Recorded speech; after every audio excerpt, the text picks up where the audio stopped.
Hər birinizi salamlayıram. Mən Kəmalə Poladova. Bugünkü mövzumuz bizim ümumiyyətlə arzularımızın həyata keçməsi haqqındadır. Necə edək ki, tez bir zamanda arzularımız həyata keçsin? Necə edək ki, tez bir zamanda istədiyimiz nədirsə ona nail olaq? Ümumiyyətlə hansı faktorlar bizim arzularımızın tez çatmasına və yaxud da gec çatmasına səbəb olur? Yəni nəyi düzgün, nəyi yanlış edə bilərik? Mən bu haqda biraz daha ətraflı danışacağam, amma onu da qeyd edeyim ki, mənim fikirlərim, mənim düşüncələrim və deyəcəyim sözlər biraz daha fərqlidir. İndi hal-hazırda bir mövzu aktualdır ki, hər şey sənin əlindədir, sən hər şeyi yarada bilərsən, sən hər şeyi edə bilərsən. Tək ki, yetər ki, istə, yetər ki, arzula. Mən bir söz demək istəyirəm ki, dostlar, bəli, yetər ki, istə, yetər ki, arzula, bəli, bu sözlərdən razıyam. Amma hər şeyin bir icazəsi var.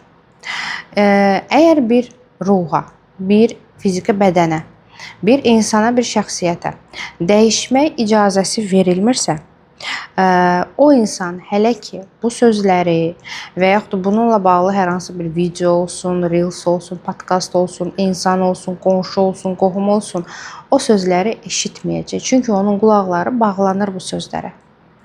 Əgər sizə artıq bu video qabağınıza çıxıbsa, deməli ki, sizin icazəniz var ki, dəyişəsiniz. Şərt deyil ki, məndən alasınız o enerjini. Deməli ki, nələrsə artıq həyatınızda dəyişməlidir. Mən buna inanıram ki, bəli, insan hər şey öz əlindədir. İnsan amma düzgün şəkildə Yaradana müraciət etməlidir, imdad üçün, kömək üçün. Çünki Yaradan bizimlə insanların dili ilə danışır. Çətin vəziyyətdə Allaha müraciət edəndə, əlbəttə ki, sən ondan gələn cavabı hələ ki hiss etmirsən, çünki çakralar bağlıdır və sənin qarşına sənə kömək edəcək insanlar çıxmağa başlayır. Çünki Allah bizimlə insanların dili ilə danışır. Bizim hər hansı bir dərdimiz olanda biz gedirik həkimə. Çox insandan eşitmisiniz ki, indi yaxşı həkim yoxdur, yaxşı müəllim yoxdur. Nəm gedirsən, hərə bir dənə resept yazır, analizə göndərir, amma ortada heç nə yoxdur və yaxud öyrədir, amma mənim uşağım və yaxud özüm hər hansı bir kursa gedirəm, heç də öyrənmirəm. Mən sizə bir söz deyim, çünki icazə yoxdur. Bilirsiniz niyə icazə yoxdur? Çünki siz Yaradanla hələ ki o düzgün bağlantıda deyilsiniz. Nə vaxt ki o düzgün bağlantı qurulur, o zaman da artıq sizin harasa getməyə ehtiyacınız yoxdur. Siz sadəcə Allaha müraciət edərək, ya Rəbbim, Allahım, mənə kömək elə.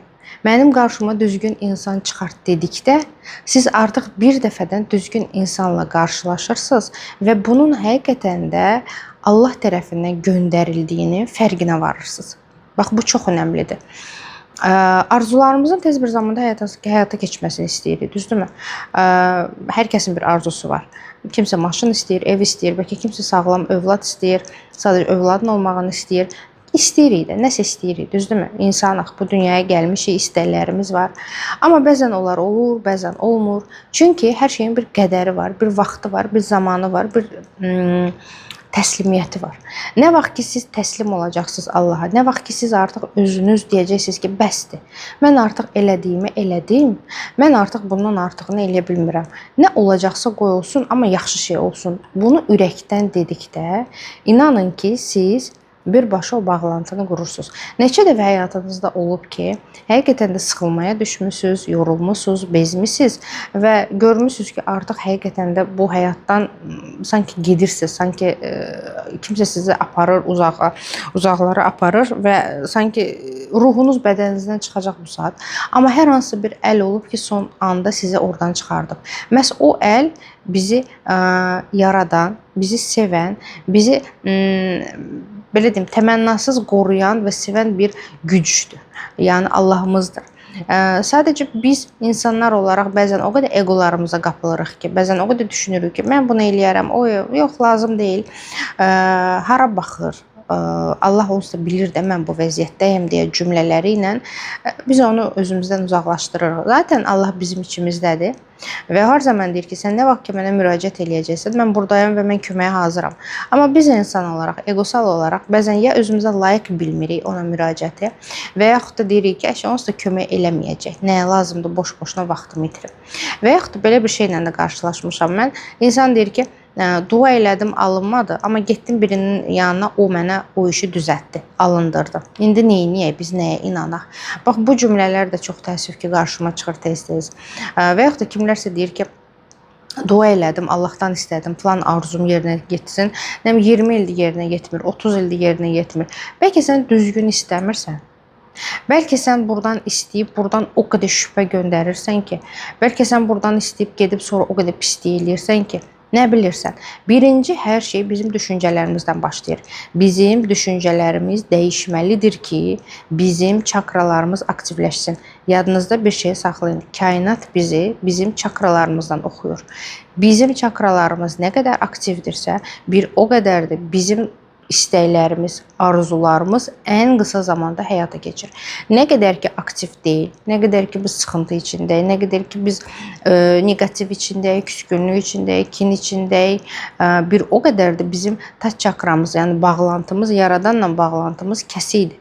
Yəni siz etdiyiniz duanın belə, o hərfin belə gücünə inanmırsınız. Etdiyiniz dualar niyə əks təsir göstərir bəzən? Çünki hər bir dua səni ucaldır. O ucalmamışdan öncə sizi salır aşağı, siz təmizlənməlisiniz. Məhz çox insan hələ ilk cəhddə pəs edir. Yəni deyir ki, yox, mənə lazım deyil, mən oxumamışdım, daha yaxşı idim. Oxuyandan sonra daha pis oldum kimi bir cümlələr eşidirəm. Bu nə ilə əlaqəlidir? Sən təmizlənirsən, arınırsan, bəli. Çünki siz yuxarıya çirkli qalxa bilmərsiniz, amma sizin düşüncələriniz təəssüf ki, çirklidir, negativdir, bilmədən kimis haqqına girmişsiniz, paxıllıq eləmişsiniz və s. Yəni negativlər çoxdur. Hər kəs özünü ideal saya bilər. Hər kəs. Eşitdiyimiz sözlər sadəcə budur. Niyə mən? Mən layiq deyildim. Mən ki, gözəl insan idim. Mən ki, belə idim, elə idim. Sən özlüyündə çox möhtəşəm bir insan ola bilərsən. Çox ürəyi təmiz, çox geniş və s. Yəni möhtəşəm bir varlıq ola bilərsən. Bunu sən özün saya bilərsən. Amma sənin daxili necədir? Düşüncələrin necədir? Sən kainata hansı impulsu göndərirsən? Nə ötürürsən sən ora? Bir onu düşün. Və düşündüyün andan etibarən başa düşəcəksən ki, sənin kainata göndərdiyin məhz o düşüncələr yəni o qədər də təmiz deyil. Ona görə dəyişmək istəyirsinizsə, arzularınızın tez bir zamanda həyata keçməsini istəyirsinizsə, düşüncələrinizə fikir verəcəksiniz. Negativ düşüncələri özünüzdə uzaq eləyəcəksiniz. Artıq pozitiv düşünməyə başlayacaqsınız. Artıq hər şeyi analiz etməyə başlayacaqsınız. Düzgün analiz etməyə başlayacaqsınız. Mən kiməm, nəyəm, nə üçünəm, bu dünyaya niyə gəlmişəm? Mən möhtəşəm bir varlığam, mən ali bir varlığam, mən elə belə deyil mən bu yerə gəlmişəm, mən doğulmuşam, mənim müəyyən bir ömrüm var, mən falan neçə illərdir artıq bu həyatda yaşayıram və s. Yəni bu sualların düzgün cavabı lazımdır. Və qeyd etdiyim kimi 14 iyul tarixində hər birinizi möhtəşəm 4 günlük seminarda gözləyirəm ki, əminəm ki, o seminardan sonra artıq siz bütün sizi narahat edən suallara cavab tapacaqsınız. Bugünlük bu qədər. Özünüzə yaxşı baxın. Sağ olun.